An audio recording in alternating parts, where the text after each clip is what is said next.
خادم حسین رضوی کسی کو یاد ہیں؟ کہیں سے ایک جھکڑ آیا اور ہوا ہو گیا۔ علامہ طاہر القادری کسی کو یاد ہیں؟ انہوں نے 2 بار آرڈر پہ مال تیار کیا، جہاں ہے اور جیسا ہے کی بنیاد پہ بیچا اور نکل لیے۔ مگر مولانا فضل الرحمان نہ تو کوئی جھکڑ ہیں، نہ ہی آرڈر پہ مال تیار کرنے والے۔ مولانا ایک کل وقتی سیاستداں اور 100 برس پرانی مذہبی سیاسی جماعت کے قائد ہیں۔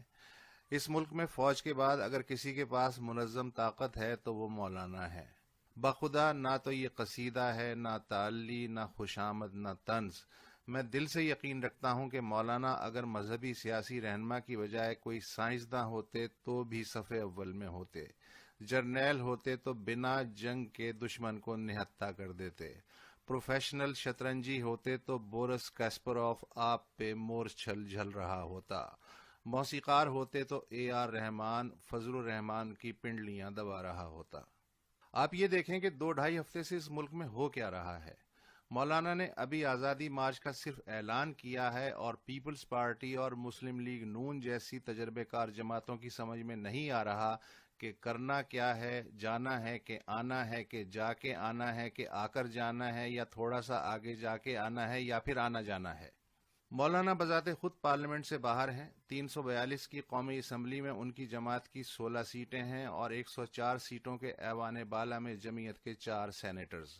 لیکن ان سے تگنی چوگنی سیٹیں رکھنے والی پیپلز پارٹی اور نون تک کی سمجھ میں نہیں آ رہا کہ مولانا کا چہرہ اتنا پرسکون اور باڈی لینگویج اتنی بااعتماد کیوں ہے۔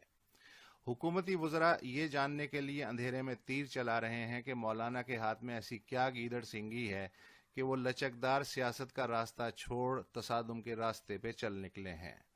حالانکہ مولانا نے آزادی مارچ شروع نہیں کیا، صرف ہتھوڑی سے طبلہ کس کے اس پہ بیانیہ پاؤڈر ہی مل رہے ہیں، مگر وزراء نے کورس کی شکل میں یہ کیا ہوا کیسے ہوا کے الاپ پہ تا تا تھیا شروع کر دیا ہے۔ سرکاری بدحواسی کا یہ عالم ہے کہ کبھی مولانا کی پریس کانفرنس چینلوں سے غائب ہو رہی ہے، کبھی میڈیا کو زبانی کہا جا رہا ہے کہ مارچ اور دھرنے کی کوریج نہیں کرنی، کبھی جمعیت علماء اسلام کے نام سے دھرنے کے شرکاء کے لیے جعلی ہدایات، تو کبھی جماعت احمدیہ کا جعلی خط سامنے لایا جا رہا ہے کہ احمدی اس لانگ مارچ میں خاموشی سے شرکت کریں۔ نظم و نسق کا ذمہ دار وفاقی وزیر داخلہ کہہ رہا ہے کہ مولانا کا اسلام آباد میں آنا خودکشی کے برابر ہوگا، اور خیبر پختونخوا کا وزیر اعلیٰ کہہ رہا ہے کہ میں دیکھتا ہوں کہ جمعیت کا جلوس اٹک کا پل کیسے پار کرتا ہے۔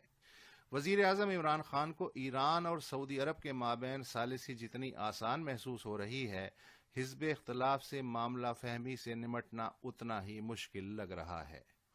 مولانا فضل الرحمان کا آزادی مارچ ہو کہ نہ ہو، کامیاب ہو کہ ناکام، پر ایک بات تو بارے دیگر کھل گئی ہے، برسر اقتدار آنا بچپن کا شوق پورا ہونے جیسا ہو سکتا ہے، مگر حکومت چلانا بچوں کا کھیل ہرگز نہیں۔